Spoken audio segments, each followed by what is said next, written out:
and chart. Step 1.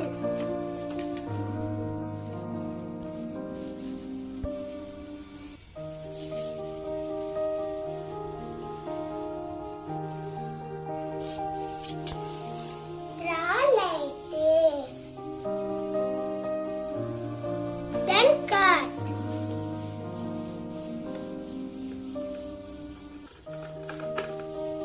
Take this piece, place here and mark this point.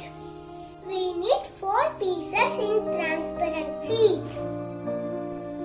The 4 pieces are ready. Now join the 2 pieces using sellotape like this.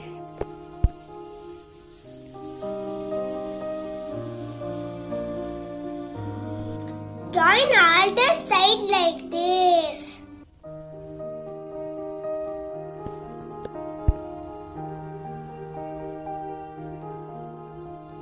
Select hologram video in YouTube.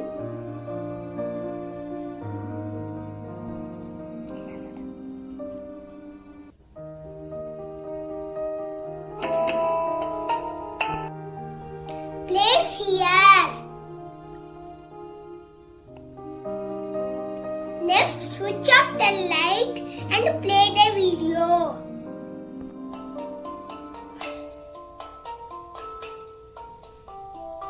Watch the beautiful 3D video.